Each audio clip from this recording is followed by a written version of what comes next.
Welcome, dear participants. I am Brigitte Kashtan and I live in Israel. As a member of the organizing team of this course, I welcome you to this session of the online course offered by the ISSE of South Europe, and to be your master of ceremony or your facilitator for this session.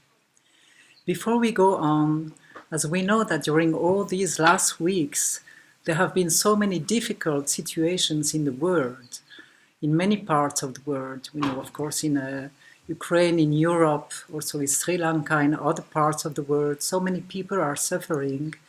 So we were actually requested by some of the participants to address that. And as we learned along the course of this course, we have wonderful tools. We have all been united in prayer for peace and for all. So we will start this session with a prayer that we learned during one of the previous lessons, the Samasta Loka Sukhino Bhavantu, ending with Shanti, Shanti, Shanti, which means let all the words, or may all the words be in peace, peace, peace, peace. And then we'll have a few moments of silence to honor all those who are suffering and to send them our love and our wishes and our prayers. Om.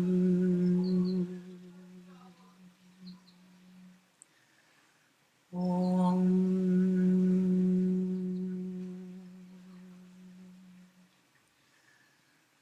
Om.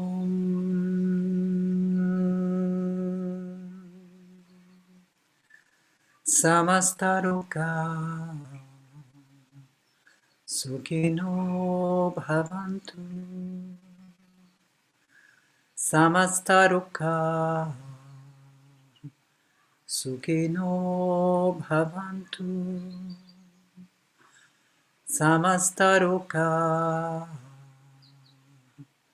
Sukhino Bhavantu. Om. Shanti, Shanti, Shanti.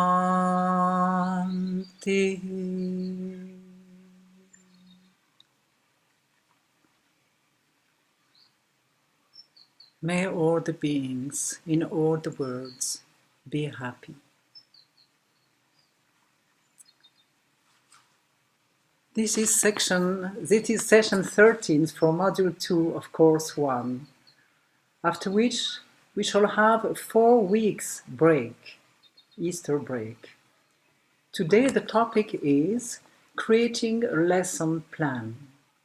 It is in a way like the fruit or the flower of all the previous teachings or the theoretical teachings that we have been offered until now, which means how can we put into practice all the wonderful principles that we have heard during all the previous sessions, and how can we be able to create lesson plans.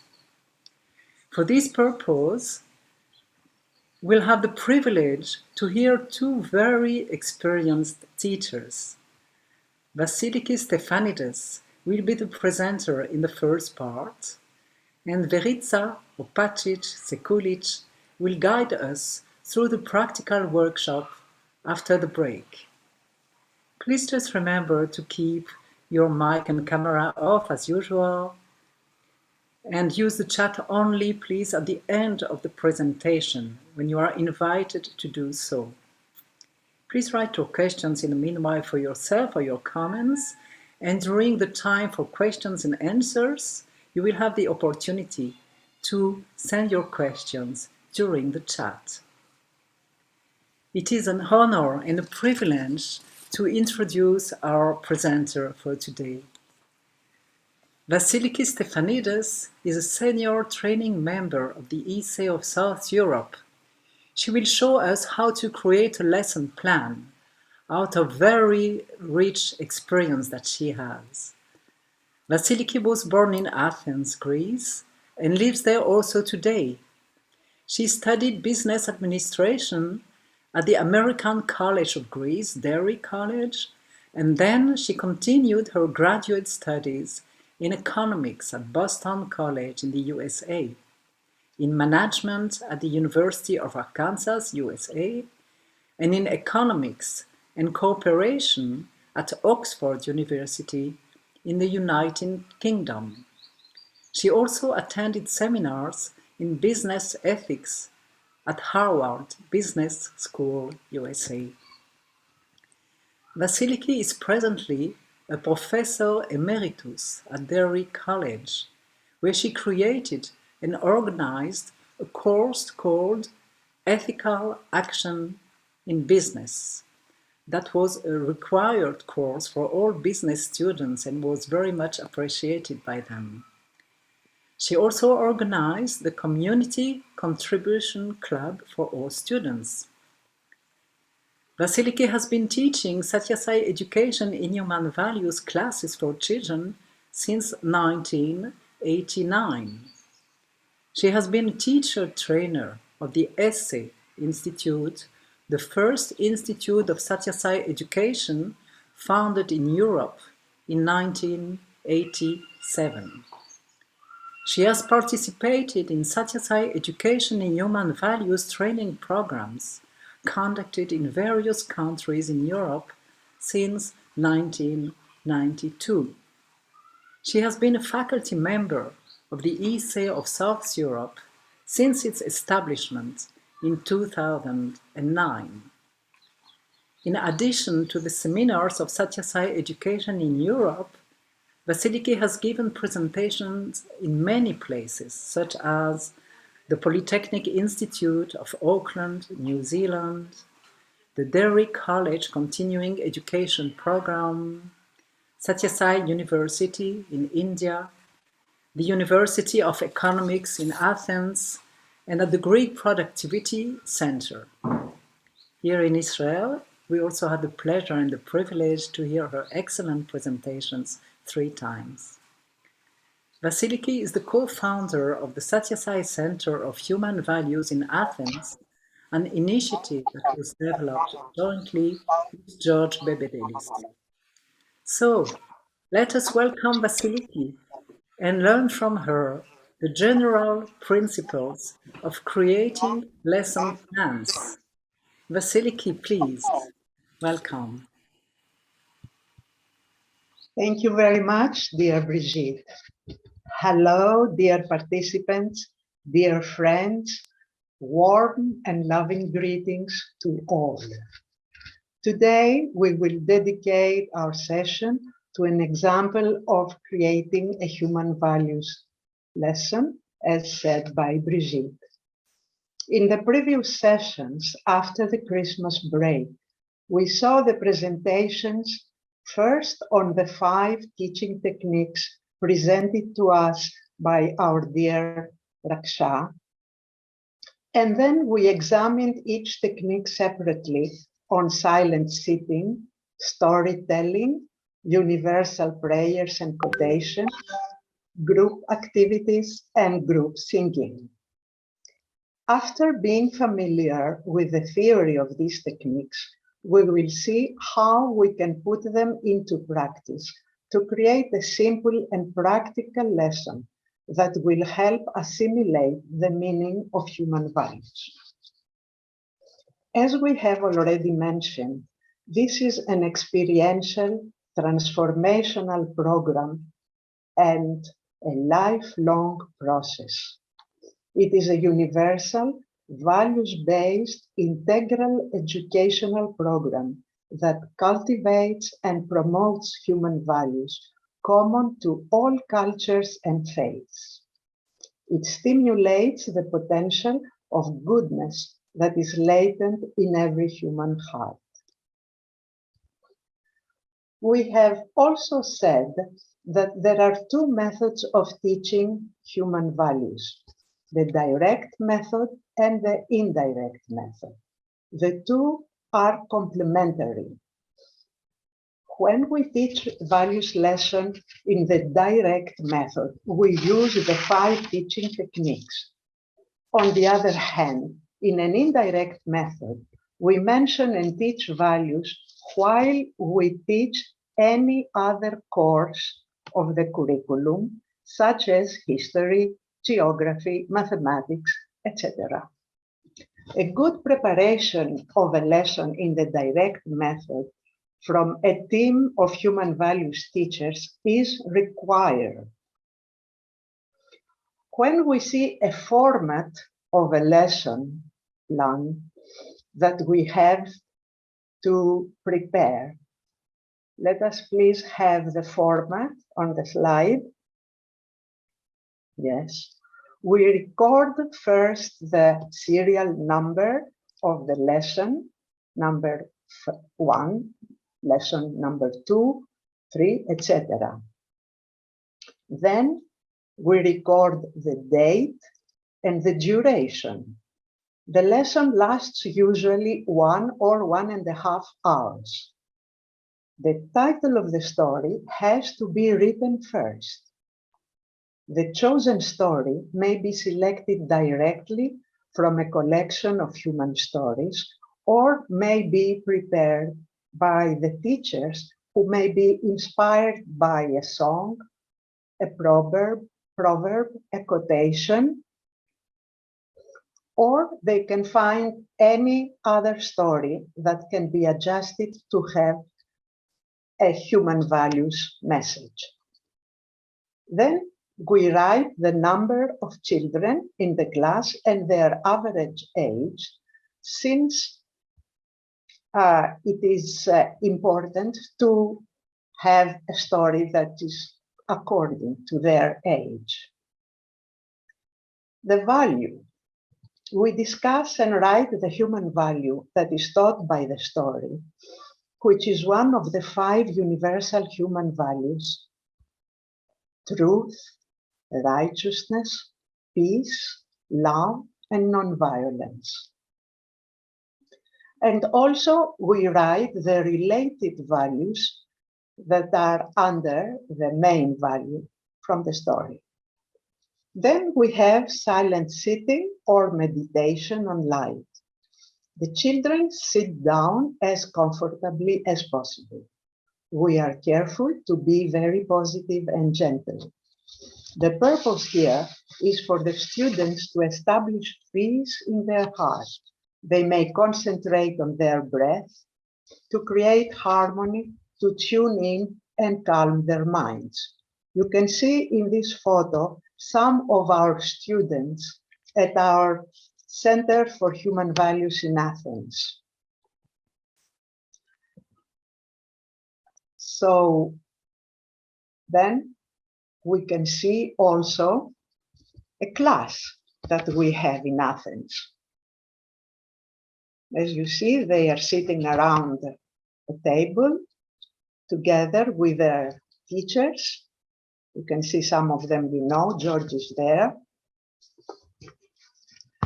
And after that, we find a quotation from a well-known person or a proverb.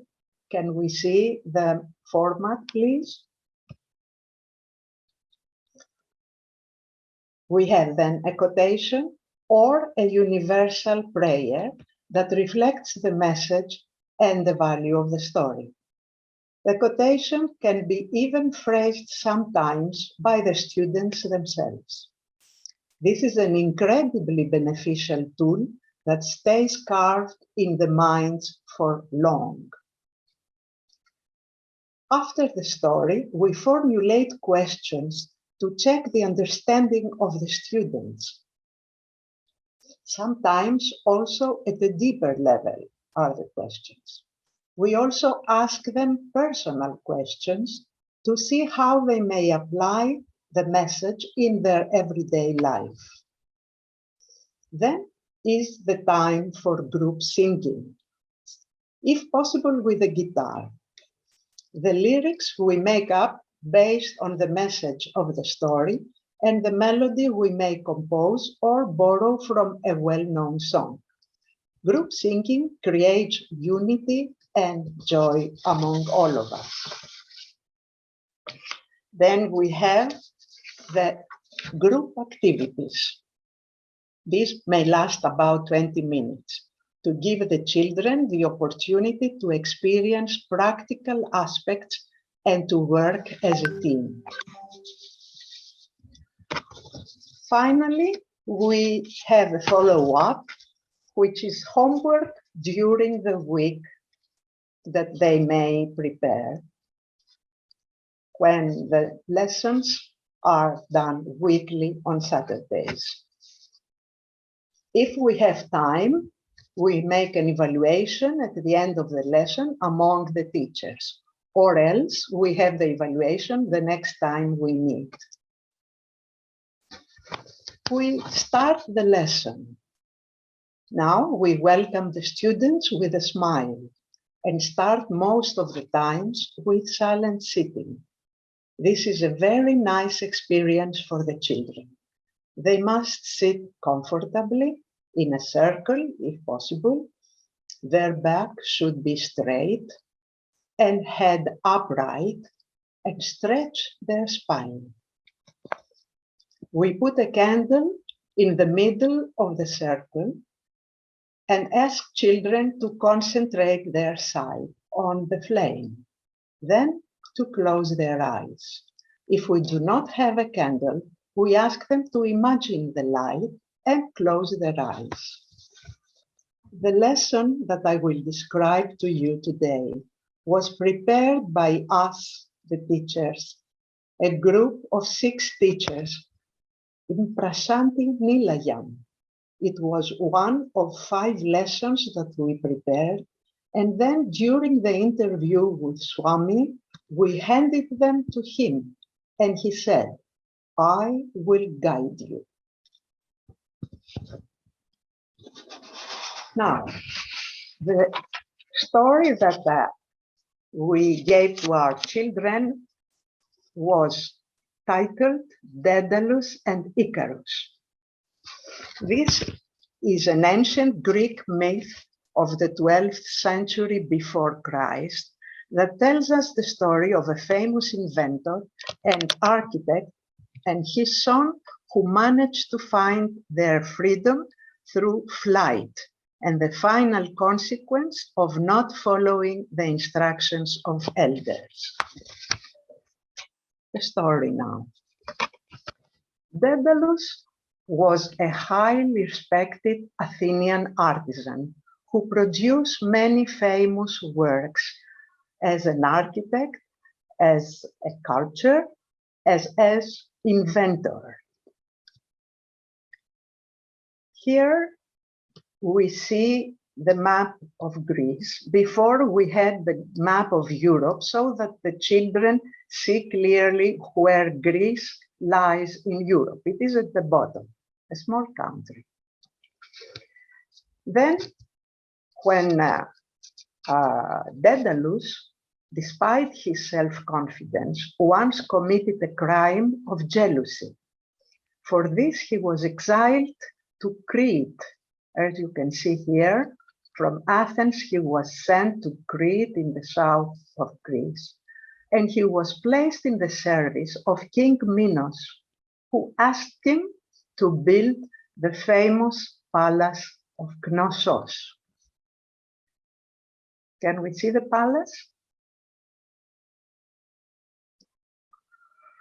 What remains from this palace is very little today, and there are a few pillars, red pillars as you see, and some paintings on the wall that we can see today. Daedalus eventually had a son with a beautiful mistress and slave of King Minos. His name was Icarus. Minos asked Daedalus to build the famous labyrinths in order to imprison the Minotaur. You see here the labyrinth as it is carved on a coin. And as we all know, if we enter a labyrinth, it is very difficult to get out of it. The Minotaur was a monster with the head of a bull and the body of a man.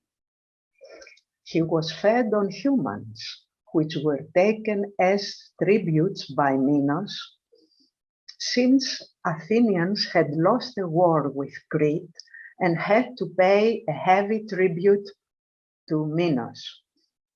The tribute consisted of 14 young citizens of Athens. They were noble citizens, 7 young men and 7 young women who were traveling with a boat to Crete every 9 years to be eaten by the monster Minotaur. Theseus, a heroic prince of Athens, volunteered to be sent to the Minotaur, hoping to kill him and thus put an end to this tribute of his city. In Crete, you see here the prince Theseus fighting with the Minotaur. We can see it on an ancient vase, painting on an ancient vase. Now, in Crete, the daughter of King Minos found out the mystery of the labyrinth from Daedalus and revealed it to Theseus so that if he could kill the Minotaur, he would escape. King Minos was so angry with Daedalus that he imprisoned Daedalus and Icarus in the high tower from where it was impossible to escape. We see here the tower, there is an opening very high and one could not escape. The cunning Daedalus found a way to escape. Watching the birds fly, he thought of constructing wings from feathers and wax, 1 pair for him and 1 for young Icarus. They used this to fly from the prison, the first flight in history. Before the flight, Daedalus gave his young son Icarus advice on how to fly. He warned him that if he flew too low to the sea, too close, the humidity would soak the feathers, making the wings useless. On the other hand, if he flew too close to the sun, the heat would melt the wings, would melt the wax and destroy the feathers and the wings. Icarus agreed, but he was so thrilled with flying that he got carried away and turned it into a game, ignoring his father's advice. He climbed high in the sky, so high that the sun melted the wax. The wings fell apart and Icarus fell into the sea and drowned. The island nearby is named Icaria. We see some paintings here of this story. And we can see now Icaria and the way from Crete to Icaria that they flew. So the island is named Icaria and the sea around it is called Icarian Sea. Icarus' body was washed ashore to the island where Hercules found it and buried it. Now, if any of the younger children feels sad from the ending of this story, we can ask him to give an ending himself that he prefers. After the story, we have the questions. Can we have the questions, please? The questions, please.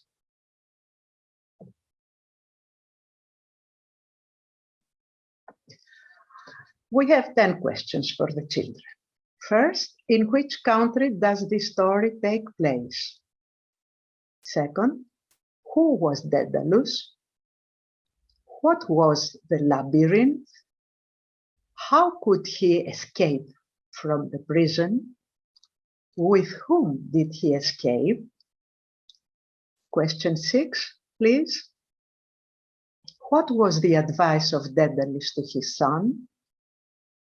What did Icarus do when they were flying in the sky? What was the result of his disobedience? What did you feel with the result of Icarus' disobedience? Have you ever disobeyed your father or mother? What was the result? Next, please. Next question. Now, after the questions, we formulate the quotation. The quotation can be more than one sometimes. Here we have 3. Parents' advice is always for your own good. Another one, respect and listen to the words of your mother and father. Their love and care is your best protection. And in the words of Satya Sai, if you honor your father, the father of all beings will guard you. Next slide, please. Then we have a song. This song was composed, and the words also were written by one of our teachers who is a musician. The lyrics of the song are shown here, but it was given in Greek, and I will sing you to see the melody in Greek. Now, as we read it, the song is, spread your wings and fly high. The Father's voice will always guide you, neither too high nor too low. The Father's voice will show you the golden mean. Singing it, it is like, ανοίξε τα φτερά και πέταξε ψηλά, του πατέρα η φωνή πάντοτε να σ' οδηγεί, ούτε πολύ ψηλά, ούτε και χαμηλά.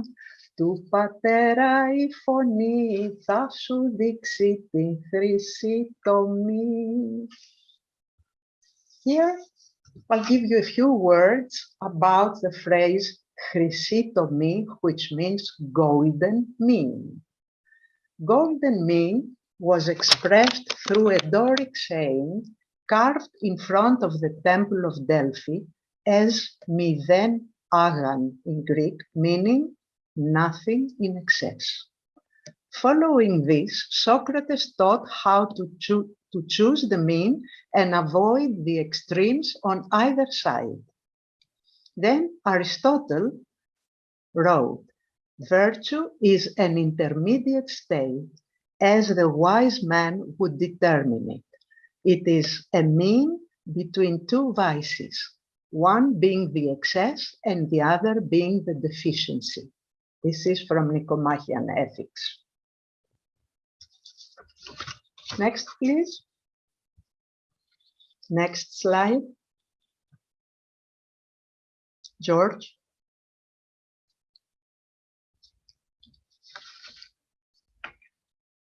We have then the group activities that, as we said, would last about 20 or 25 minutes. As group activities, we can tell the students to act the story, or to draw a picture of the story, or arrange the pictures in the right order, or write a letter to Icarus. So here we see, again in pictures, the children drawing Daedalus, structuring the wings. Then another slide will show us the pictures not in order, and we ask the children to arrange the pictures in right order, putting numbers on the pictures, first, second, etc. Then, finally, if we have something that can show more about the story that we tell, we can also use it in the lesson. Here, we had used an old Greek stamp that shows Daedalus and Icarus. As you can see, it is written at the bottom, Hellas, which is the name of Greece, and Aeroporikon, which means aviation, and 5 drachma. Drachma was the monetary unit in Greece before the euro.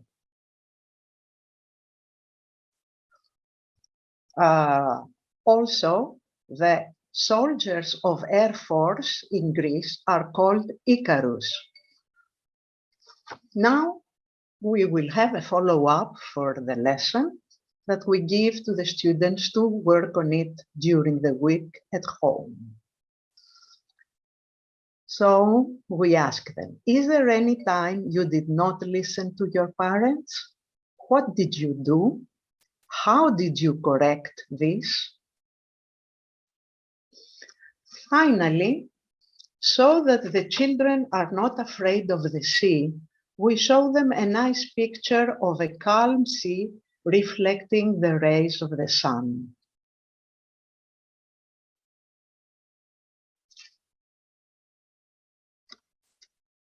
This is the end of our presentation. Thank you very much for your attention. Thank you very much, dear Vassiliki. It was really fascinating, so enlightening to see how to put all the elements together and to create a lesson plan. And the story was beautiful. Everything was fascinating. Thank you very much. So now, dear participants, you are most welcome to please write your questions and comments in the chat box. Maybe everything is clear because it was really very, very clear. The slides were beautiful and the plan absolutely amazing. And we know that you, Vassiliki and George, and the other teachers, of course, you always prepare the lessons very, very carefully. Like you have 2 meetings of preparations for 1 lesson to the students. So I think it's a very good example to all of us to know how much time and attention can be devoted to each lesson, to preparing so carefully the lessons.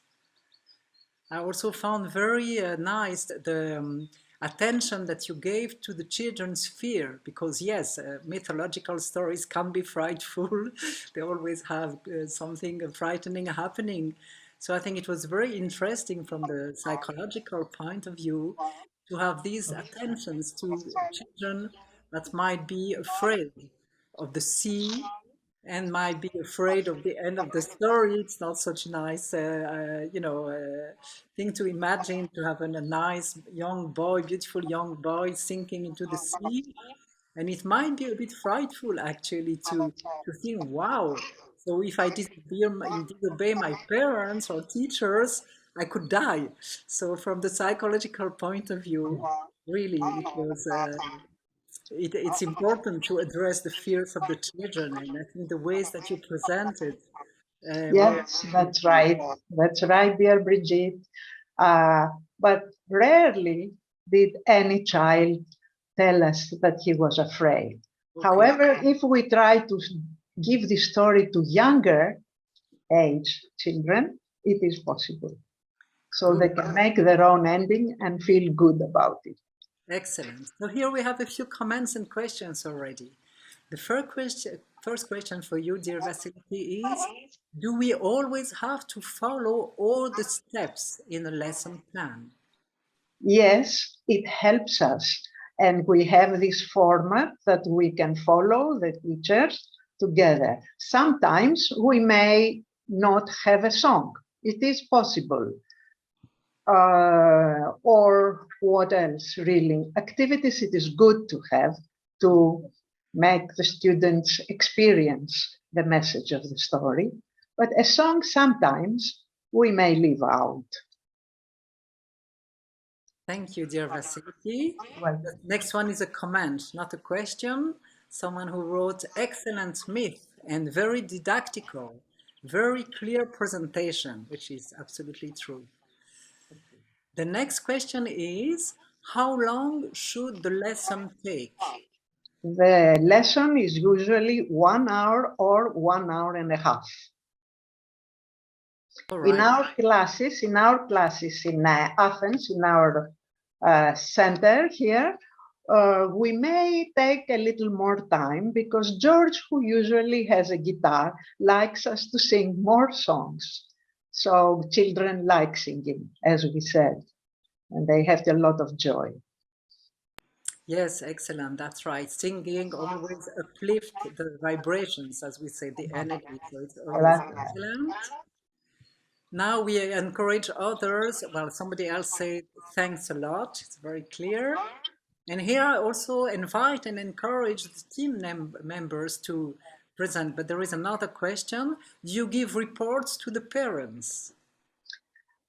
Yes, we have from time to time meetings of parents, and we discuss it. And also, every time after the lesson, we send an email to parents writing exactly, giving exactly the format of the lesson so they can see the story, the quotation, they can see these things, and they may work together with the children during the week, remind them of that, or sometimes the children remind their parents of the lesson, of the message.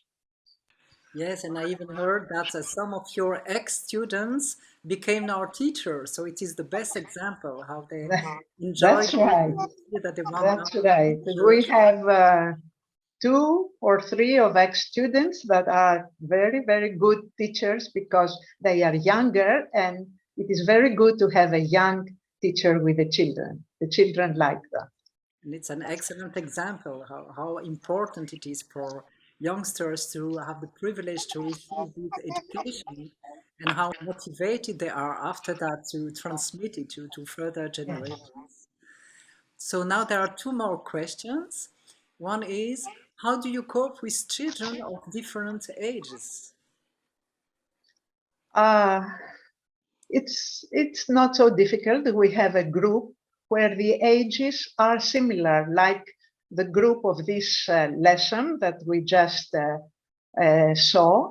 There are there are students between 10 and 12 years old.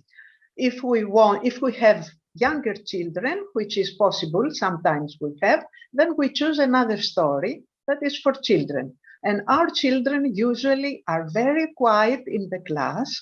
They like to answer questions that surprise us sometimes.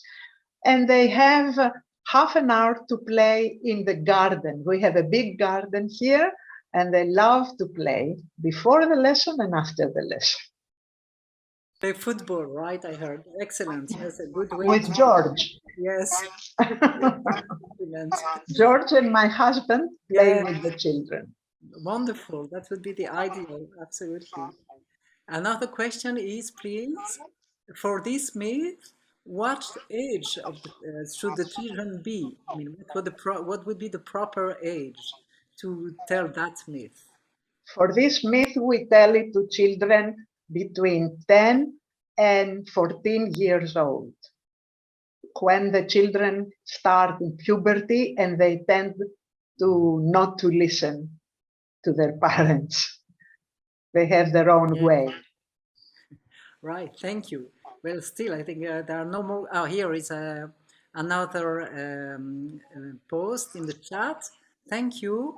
I agree in general, but I had in my profession contact with abused children, abuse in the family. How to act there? I think Satya Sai always reminds that the own conscience is the highest father in brackets. That is correct, and that is what we will hear from Verica after the break in the workshop. Now, if we have children that are very naughty, it is a problem for us. But I think Verica has already, in her presentation, in a previous presentation, told us how to face these children, how to make them behave, and maybe she would like also to mention it today in her workshop. Thank you, dear Vassiliki. These are very clear answers, very enlightening. For now, there are no more questions. Maybe some more will come. So again, I anchor, oh, here is one more. How do you contact with children and families at the beginning of the Satyasai Center of Human Values? How did you have contact with the children and families at the beginning of your center? The children come to our class because their parents would like them to come. Most parents know also about Satyasai, because this is the Satyasai education in human values. And sometimes we have also friends of our children whose parents know about Satyasai, friends or cousins, that they come and we accept them and we welcome them with great joy. Wonderful, absolutely wonderful. Just we take one more minute to see if there are more questions or comments. And again, these can be the members of the team who wants to share some of their experience, or dear Vassiliki, if you have something more that you would like to share with us about that topic. Oh, any special experience, for instance, that you might have, and you would like to... Well, as you will see, the participants will see in the letter that follows, as usually, from the coordinating team, we will send them a format of how to prepare a lesson plan. And I would like to encourage you all, dears, to try a simple human values lesson with one or two students, even from your environment.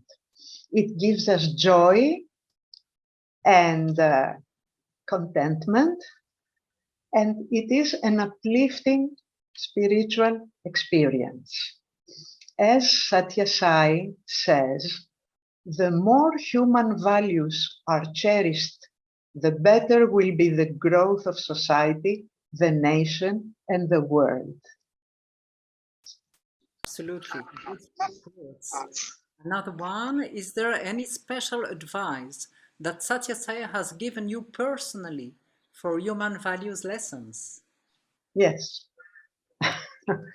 He has given me personally a few times, because I usually was, as my work was to be a teacher at the American University, I would teach in my course of ethical action in business students of age 18 and 20. So, and I would put in the indirect method values and discuss values within the lesson of this course. And I loved it very much. So Swami told me to teach children 3 times. And then he told me, teach them moral values and sing. So, Wonderful, wonderful advice indeed. And you once shared with us that at the university, when ex-students would meet you, they say that your course was the most meaningful one that they had in business, right? So it's very important to see how these values and this system of education can be integrated, even in a field such as business and economic. that's right, dear Brigitte. You do remember I had mentioned in a previous presentation that a student said to a colleague of mine that my course was, how do we say it, something that points the way to us. It was, I forget the word now. Compass. Yes, yes, it was a compass in his life, and he liked it more than other courses in business. Of course, in business today, since you mentioned it, in all universities, we have to give a course in business ethics.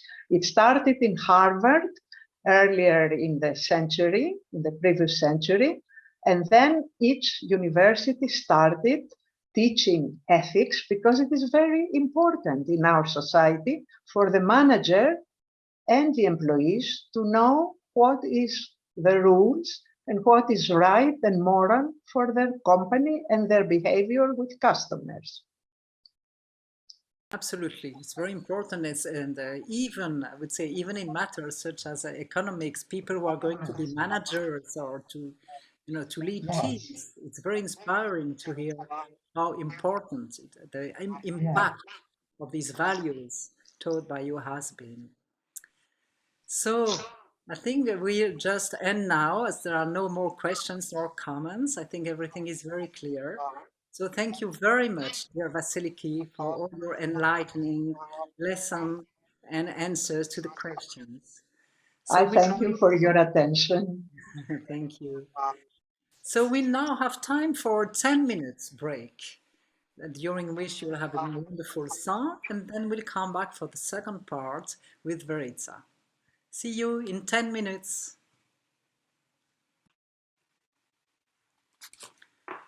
Welcome back to all for the practical workshop on creating lesson plans. So it is now my pleasure to welcome Verica, Opacic, Sekulic to guide us further into creating lesson plans through a practical example. Welcome, dear Verica. Good morning to everybody. I'm honored to be here with all of you. Thank you. I would say a few words about you for people to remember what your great experience is. Verica was born in Belgrade, Serbia. She studied English language and literature, as well as preschool education at the University of Belgrade, Serbia.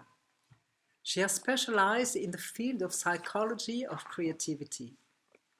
In 2008, Verica completed the Human Values Diploma course in the Dharma Chhatra, which is the Institute of Satya Sai Education in Mumbai, Bombay, India. She also completed the standard diploma course of the Institute of Satya Sai Education of South Europe, or ISSE of South Europe, in 2013, and she has been a teacher trainer of the Institute since then. Throughout her professional life, which covers more than 30 years of experience, Verica has been involved in the field of children's development and growth as a preschool and English teacher in various educational institutions in Belgrade. She has developed holistic programs in English learning, drama workshops, and creative thinking for early age children. Since 2008, Verica has been involved in various human values programs in the area of all the Balkan countries. One of the most important programs is taking place in Belgrade, Serbia, with children of the Sunshine School, and another one in Sarajevo, with youth originating from the deprived families affected by the civil war between the former Yugoslavian countries. Both projects have been implemented for more than 8 years, and they have proved that Satya Sai education in human values has a deep impact on the development of youth and children, bringing harmony and unity in their lives. Currently, Verica works in the Sunshine School for Foreign Languages in Belgrade. So, dear Verica, we are looking forward to hearing your presentation. Thank you, dear Brigitte. So I have a task to put you through this process of planning the Satya Sai class. It is very important for all of us to understand that this is a very creative process because we are addressing inner life of children and elders. This is not something we do mechanically. We have to reach deeper layers of our being. And as already Vassiliki mentioned, everything can be this inspiring point from which we start. everything can be the root of a lesson plan. Every part of this plan can be the root. We can start with story, with proverb, with some song, but also we can start from some kind of problem which appears in our classes. So then we can address directly the developmental problem we had with particular children. But the most important factor is defining the lesson objective. The lesson objective will give us clearance. If we know what is the main objective, the lesson will be developed in a clear and very smooth way. This does not mean that we should not be sensitive for the different insights and impacts that come from our children during the lesson itself. But because these children's reactions and insights can enrich our main ideas, but we should always prepare our lesson plan in advance so that we clearly know what is the final aim we want to reach. I will give you one example from my experience. Once I did the lesson, the story on a fisherman and the golden fish. I did it with the children aged 7 to 9. My aim was to teach children not to be greedy and what are the shortcomings of being greedy. As you know, in this story, grandmother wanted from the golden fish more and more, and she couldn't stop. And while we were discussing the story after I told it, children had a lot of insights. And one very small girl, she was 8 years aged, she asked me in one moment, what about the fisherman? What happened with him? Was he really good? And then we had discussion about the attitude of a fisherman and realized that he wasn't good, in fact. He didn't have his attitude and he was not brave to stand in front of grandma and said to her, it's enough. I was very much surprised because of their reactions and their wise insight they had. And then their reaction gave me another objective of this lesson, which I accepted. And then we talked how to face greediness. If we want to face greediness, we have to be firm, we have to be with our attitude clear, and we have to have our own dignity. So this is the example how we should be flexible and catch the energy of the group. However, we should not forget that our main task is always not to teach a certain topic, but to teach people and to be alive in this process. Now, let us see the questions which arise. What questions can arise if we have different objectives of the same lesson? Here we had a chance to hear a beautiful myth about Daedalus and Icarus, and this myth is pregnant with a lot of ideas which do not belong only to children, but to elders as well. And we can recognize more than one objective in this story. The first one we already talked about was the obvious one. It was aimed to children aged 10 to 14, and that was to understand the significance of listening and obedience to parents and elders in general. But we can also see that there are some deeper objectives in the same story, which we will discuss more later, but let us mention them at this point. The deeper one was to understand the significance of finding the right balance in our behavior, which is a very difficult task for elders, not for children. And even deeper, not so visible objective is to learn how to follow our inner guidance, our conscience that is built on the foundation of our relationship with those we consider the wise counselors in our life. Let us first see what to do with this obvious, the first level of objectives. To understand the significance of listening and obeying parents and elders in general. When we consider this objective, we should have in mind that people pass through many phases of development in our life. And we know that children, when they are very young, they at their early age, it is very common that children consider their parents as perfect beings. They imitate them, listen to them. Then in the puberty, this relationship changes and children start to question their parents and elders. And then when we are mature, when we reach the maturity, then we accept and honor our parents as they are, with all their flaws and good sides. And we have certain respect.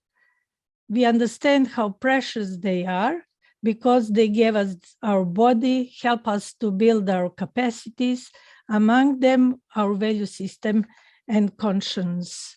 This is maybe the place where we can answer the question about abusive parents. This is a very sensitive question, and I am sure that a lot of teachers face problems of this kind. And I have to tell, the first thing is that we teachers have a task to share love and respect and deep understanding of human soul, and that it is never, never our task to criticize parents or to enter this family system in a way which is disrespectful. That means that we could help parents and children with our love and not with our criticism. This is very, very sensitive. And it is very important for us to understand that we can help children by being a good example. If they do not have a good example at home, we can help them very much if we are good examples at school. So deep respect for the family system always should be our task. And I can tell from my experience from the school, we are a holistic school and we take care about children and their development. And when we have some problems with children, we always invite parents, but we are very, very careful to help parents, not to call them to tell, listen, your child is a problem, but listen, something arose and we invite you to talk about it. And if we have a good attitude, then parents feel us as helpers, not as somebody who threatens them in any way. So it is very important, particularly when we are teachers of human values, to keep to the values, always, always. And love is something which is timeless. If we reach the level of love, everybody will have their own message in the most positive way. Next, yes, also, this is maybe a good moment in which we should mention what the author of this program, Sri Satya Sai Baba, says. He says that there are three types of teachers: those who complain, those who explain, and those who inspire. The best teachers are, of course, those who inspire. Those who complain are most annoying because we have a feeling when we hear it that they do not like their job and that they find it very difficult. Those who explain are good, but they are addressing only one part of children's being. We should be holistic teachers who address the spiritual part as well, not only the intellectual part. And those who inspire us, we never forget such teachers. These teachers are very, very important for our entire development. And I also want to stress that children in puberty challenge us in order to see if they can lean on us. I noticed when we had these problems with puberty aggression that very often elders are not in their place of a person on which youngers can lean on. And what is the way to be this person who inspires and who gives protection to children? Only if we are in accordance with ourselves, only if we are the exemplars of the things we want to teach them. The second objective we mentioned today is to understand the significance of finding balance in our behavior. This is the question of which Aristotle long time ago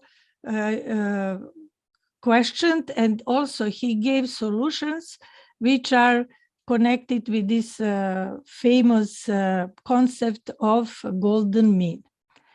And he says that virtue is the golden mean. It is the harmony between two extremes, the one which is too much, the excess, and the other which is deficiency, not enough. But this golden mean is not easy to find. We should take into consideration the real people, the real situation, and the circumstances in which these people are. And this golden mean, it is very important to stress that this is not something average between two things. This is something which is most harmonious, which is the best expression of our inner state, which we can call virtue. The golden mean means that we do not estimate this only with our intellect, but that we take into consideration our heart and our intuition and our spiritual part of our being. So that is the golden mean. And also the main condition in moral behavior, according to Aristotle, is freedom of man's will. So we cannot be in a virtue if we do not have our consciousness activated, and if we do not have our reason activated. We cannot be in a virtue in an unconscious way. We have to decide what is the best, the most harmonious behavior in one situation. So virtue, according to Aristotle, is decisive. We have to decide to behave in this way. And we can connect Aristotle's teaching with Sri Satya Sai's teaching, who said that being in balance in our life means to have our inner being in harmony. We mentioned this in previous sessions, that being in harmony means that our head, heart, and hands should be in accordance. So for real harmony and living in virtue, we have to address also the spiritual part of our being. And the center of our spiritual part of our being is in our heart. The third objective we mentioned today is connected with our inner guidance. The objective says to learn how to listen and follow our inner guidance, our conscience, that is built on the foundation of our relationship with those we consider the wise counselors in our life. That is, when we are younger, we lean on people outside ourselves. But with our growth, these values and this conscience comes from the inside. And since this is the myth, we heard today the myth, beautiful myth of Daedalus and Icarus, we should remember that the characters in our myths in myths are not real persons, but archetypes. So when talking about this story, we can also consider what are the inner everlasting characteristics of the heroes in the story of Daedalus and Icarus. If you remember from the previous sessions, we try to give very short definition of the archetype, and that is, George, next slide, please. And that is that the archetype is a primordial picture imprinted in a collective consciousness. It is built on the experience of many generations of people who lived before us. And this is some kind of collective energy which can support us very deeply when we try to find the sense, the meaning in our life. And also this story is not only the characters are archetypes, but we can also find a lot of symbols in this story, symbols which are visual presentations of our own internal and psychological structure. For example, in this story, we have the archetype of a father, which can, I will give just a couple of notions. I do hope that you will develop it later in our discussions. So the archetype of a father is strength, authority. It brings this type of energy, wisdom, protection, principles of life, etc. And what is the archetype of a son? The son symbolizes new life, creative part of a father, the potentials, the new beginning. And also we have here the vast ocean full of its deep contents. We also have a vast sky, which is the symbol of freedom and symbol of balance. And these wings are symbol of balance, but also these wings symbolize our deep need to be free, to fly high, and to reach our spiritual part of our soul. So I wanted to point in this way that the same story can be addressed many levels, many layers in our being, and that this story is not only for children, but for elders as well. And now in our discussion groups, we will have specific questions which are connected with these three objectives we mentioned today. So the first breakout room will have question: do children and parents and teachers as well need respect and obedience in their communication, and why? What happens if we do not have this? Can we have contact at all? And who is the one to be obeyed and respected? Breakout room 2 will answer the question: in what way do teachers and parents gain respect from the children and youngsters? The breakout room 3 will answer the question, and 4 will answer the questions connected with the second objective. And the one is, which is a golden mean between being too rebellious and too obedient? And the breakout room 2 will answer the question: what would be a happy end that brings truth, harmony, and inner peace to this warning story?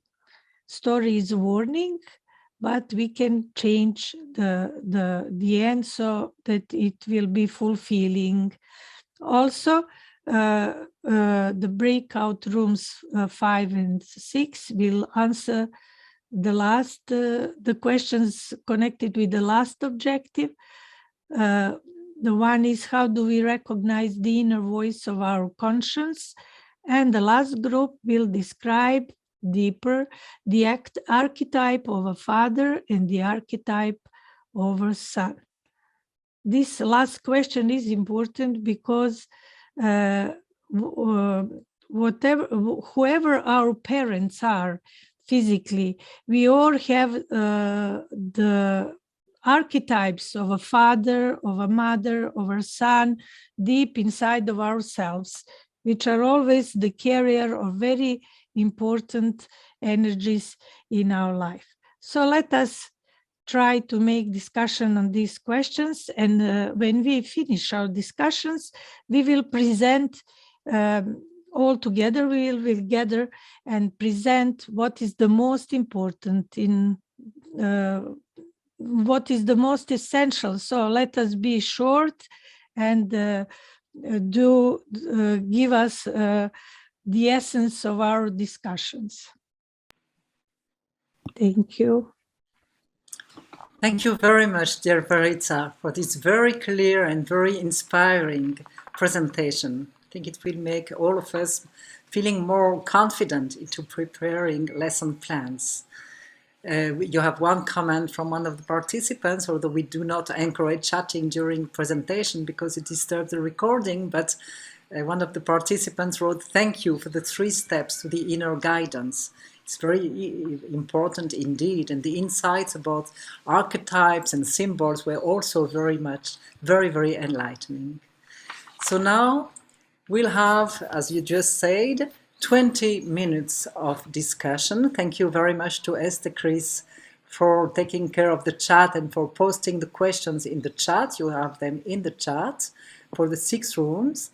So we now have 6 groups during 20 minutes. And as always, we do recommend choosing one presenter for each group. And after coming back to these 20 minutes, the presenters of each subgroup will be invited to shortly present the common message of the group, not describing each person, of course, but what they have said, but just the summary of the whole group.